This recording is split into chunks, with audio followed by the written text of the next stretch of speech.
Je veux être Chateaubriand ou rien. Bonjour à tous et bienvenue sur ma chaîne Memento Liber.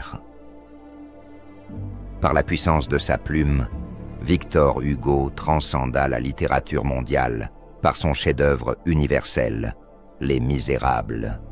Il est l'une des plus hautes consciences de son siècle, un phare dont la lumière éclaire encore aujourd'hui la littérature, la pensée et l'humanité tout entière.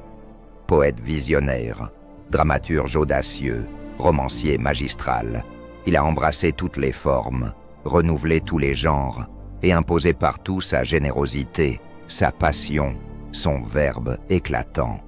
Ses mots vibrent d'une puissante musique qui touche depuis toujours chaque génération. La place Royale, renommée place des Vosges après la Révolution, est l'une des plus belles et plus anciennes places de Paris. C'est ici que Hugo a composé une partie de ses œuvres majeures et débuté le roman Les Misérables. Après le coup d'État de Napoléon III en 1851, Victor Hugo est contraint de s'exiler et c'est sur l'île de Guernesey que Victor Hugo achève la rédaction des Misérables. Ce fut pour lui un acte à la fois littéraire, politique et humaniste. Il fut porté par un engagement total pour la cause des opprimés.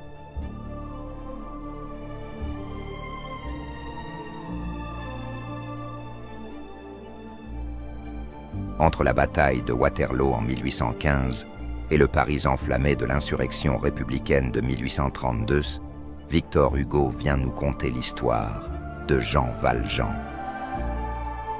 Ancien forçat, connu sous le matricule 24 601. Son visage porte les traces des années de souffrance, de 19 années de prison et de misère. Et pourquoi? Pour avoir volé un morceau de pain. Il fut rejeté par la société jusqu'à ce que Monseigneur Myriel, l'évêque de Digne, lui offre le gîte et le pardon malgré un vol d'argenterie. Ce geste bouleversa Valjean, qui décida de changer complètement de vie.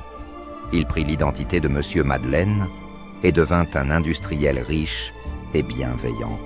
Les années passèrent et devint le maire de la ville de Montreuil-sur-Mer, en Picardie. Cependant, il resta poursuivi par un inspecteur un peu fou, intransigeant, à la justice implacable et déshumanisée par l'application rigide de la loi. L'inspecteur Javert.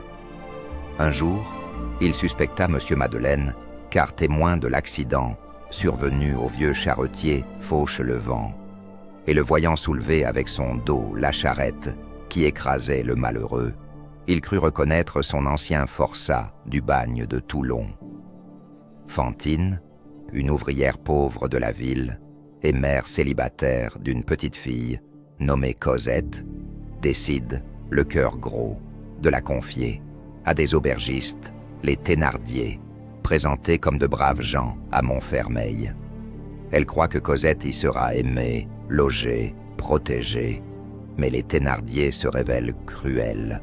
Cosette devient leur servante, exploitée et maltraitée. Mais Fantine fut licenciée, rejetée et humiliée. La vie devint alors un combat désespéré pour sa fille. Elle dut vendre d'abord sa chevelure, puis ses dents, et pour survivre, sombre dans la misère et la prostitution. Un jour, maltraitée par un homme, elle est arrêtée par l'impitoyable inspecteur Javert. C'est alors que Valjean prit sa défense et découvrit toute la détresse de cette mère qui luttait uniquement pour sauver son enfant. Fantine tomba gravement malade et avant de mourir, confia à Jean Valjean l'unique prière de sa vie. Retrouver Cosette et lui offrir l'amour et la tendresse que la vie lui a refusés. Et de ce vœu naquit un espoir.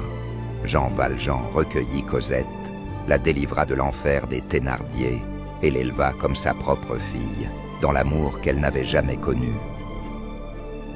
Les Misérables est un roman épique et humain. Dans une France grise, secoué par la misère et l'injustice, dans laquelle chaque ruelle de Paris résonne des pas pressés des gueux, des rires des enfants abandonnés, des cris du peuple révolté. Le style de Victor Hugo est ample, lyrique, plein de tendresse pour les humbles et de colère pour les puissants. À travers les destins broyés, sous le poids des lois et de la misère, il lance un cri. Chaque personnage est un symbole. Ses mots résonnent encore comme un manifeste. Hugo ne se contente pas de raconter une histoire. Il veut éveiller les consciences, dénoncer les injustices, porter la voix de ceux qu'on n'entend jamais. Il s'attaque à la misère, à l'ignorance, à l'injustice. Il rêve d'une société meilleure, où l'homme, réconcilié avec lui-même, saura faire preuve de bonté et, surtout, de compassion. Il faut lire ou relire Les Misérables de Victor Hugo avec ses 1500 pages. Il se dévore en un éclair de plaisir.